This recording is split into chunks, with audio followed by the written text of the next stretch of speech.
11 kemungkinan mengapa DNA Bani Hashim ada yang berhaplogrup bukan J1, Jakarta angka 1. Tulisan Kiai Haji Madidin Usman Al-Bantani tanggal 22 Januari 2026. Teman-teman bisa membacanya sendiri di rminubanten.or.id. Linknya saya letakkan di kolom deskripsi. Setelah ilmu pengetahuan mengungkap secara ilmiah bahwa keluarga Bani Hashim, termasuk keturunan Nabi Muhammad SAW dari Sayyidina Ali dan Siti Fatimah, berhaplogrup J1, maka kemudian timbul pertanyaan mengapa ada sebagian kecil yang masyhur sebagai Bani Hashim, tetapi haplogrupnya bukan J1. Setidaknya ada 11 kemungkinan mengapa terjadi yang demikian itu. Pertama, sumpah setia antar suku, tahalluf. Tahalluf secara bahasa berarti sumpah setia atau persekutuan.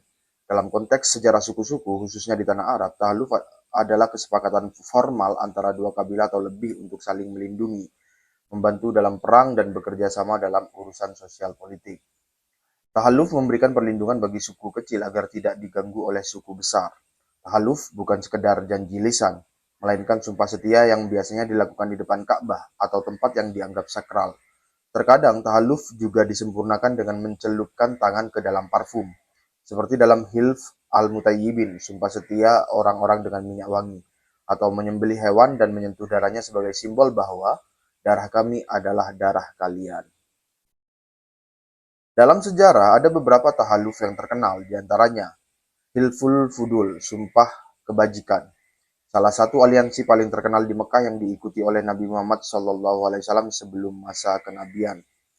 Tujuannya adalah untuk membela siapapun yang dizalimi di Mekah tanpa memandang suku.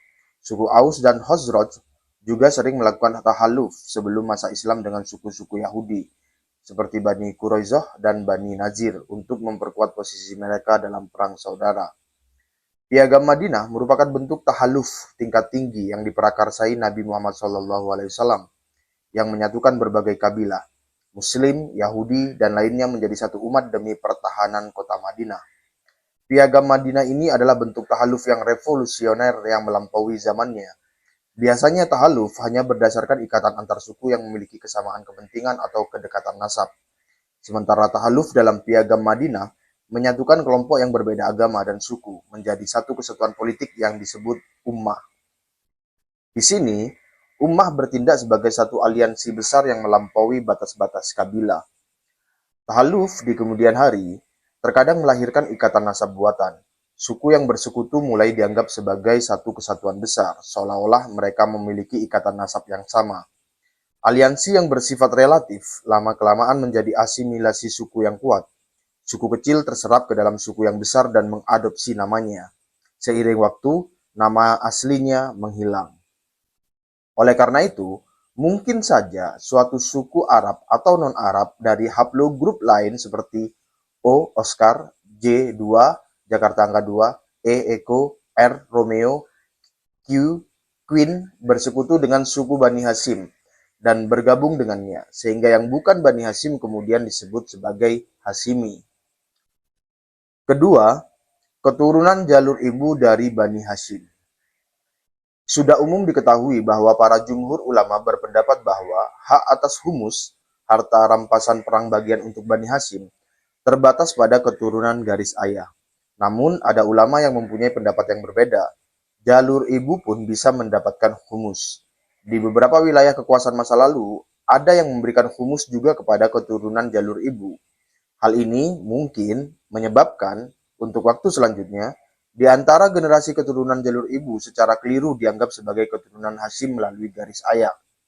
Maka muncullah hari ini Bani Hashim yang termasuk dalam haplogrup O, J angka 2, E, R, dan Q yang dikenal sebagai keturunan Bani Hashim. Dengan demikian, masyarakat tidak seharusnya buru-buru melabeli keluarga-keluarga ini sebagai bukan keturunan Bani Hashim, karena bisa jadi mereka merupakan Bani Hashim dari jalur ibu. Ketiga, adopsi anak, tabani. Jika ada keluarga Bani Hashim yang hari ini tidak berhaplogrup J1, J angka 1, kemungkinan lainnya adalah ia atau salah seorang leluhurnya merupakan anak hasil adopsi dari seorang laki-laki Bani Hashim. Akhirnya ia dikenal sebagai keturunan Bani Hashim. Keempat, takiyah. penyembunyian identitas. Di masa pengejaran politik, seperti pada masa Umayyah atau Abbasiyah, banyak keturunan Bani Hashim menyembunyikan identitas mereka. Dan sebaliknya, ada orang yang menggunakan identitas tersebut untuk mendapatkan status sosial atau keamanan. Akhirnya, orang yang beridentitas baru ini populer sebagai Bani Hashim. Kelima, mantan budak. Wala. Seorang budak yang dibebaskan oleh tuannya tidak lantas menjadi orang asing. Dalam hukum Islam dan tradisi Arab, mereka menjadi maula, klien dari kabilah tersebut. Lalu mantan budak itu akan menyematkan nama kabilah tuannya di belakang namanya. Contohnya, jika seseorang dibebaskan oleh anggota Bani Hashim, ia akan dikenal sebagai si Fulan al-Hashimi al-Wala.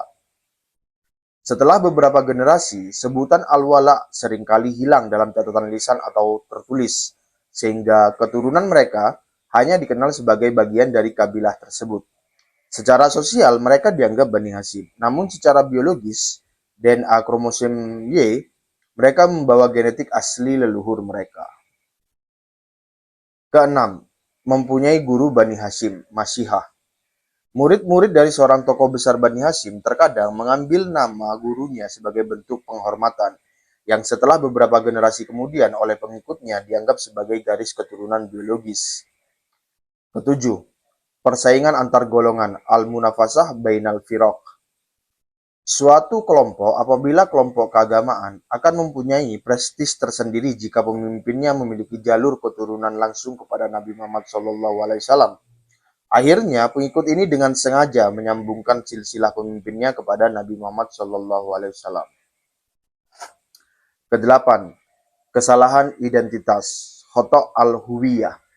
Pada masa lalu, gelar seperti Sayyid atau Syarif tidak selalu merujuk pada keturunan biologis, tetapi terkadang diberikan sebagai gelar kehormatan bagi mereka yang memiliki ilmu agama yang sangat tinggi atau pemimpin spiritual.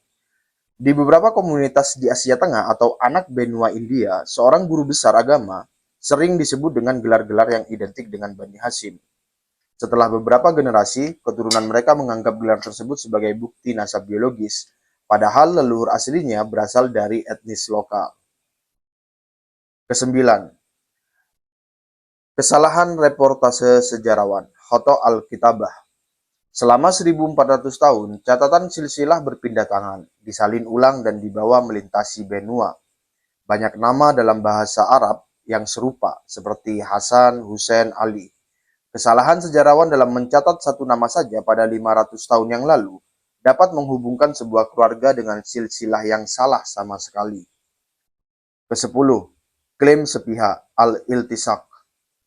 Bila ada suatu klan yang hari ini suhrah wal istifadah sebagai Bani Hashim, namun hablu grupnya bukan J1, kemungkinan lainnya adalah karena ada salah seorang leluhurnya di masa lalu mengklaim sepihak sebagai Bani Hashim. Lalu seiring berjalannya waktu, keturunannya selanjutnya dianggap sebagai Bani Hashim. Secara historis, menjadi anggota Bani Hashim memberikan status sosial yang sangat tinggi dan hak-hak tertentu seperti penghormatan sosial bahkan pembebasan pajak dari negara. Hal ini memicu adanya individu atau kelompok yang melakukan intisab, mengaitkan diri secara sengaja ke dalam silsilah Bani Hashim untuk meningkatkan derajat sosial atau motif politik. Para ahli nasab di masa lalu sudah memperingatkan adanya fenomena dakhil, orang luar yang menyusup ke dalam suatu nasab. Karena dulu belum ada tes DNA, mereka hanya mengandalkan catatan kertas yang bisa saja dipalsukan atau diubah di masa kekacauan perang. Ke-11, non-paternity event, khianatul firosi, tidak setia. Secara ilmiah, jika ada suatu kabilah berada dalam suatu haplogrup tertentu lalu ada cabang kabilah itu yang berhaplogrup lain, maka ini bisa disebabkan oleh kemungkinan adanya ketidaksetiaan dalam pernikahan yang menyebabkan perbedaan antara jalur nasab kertas dengan jalur genetik.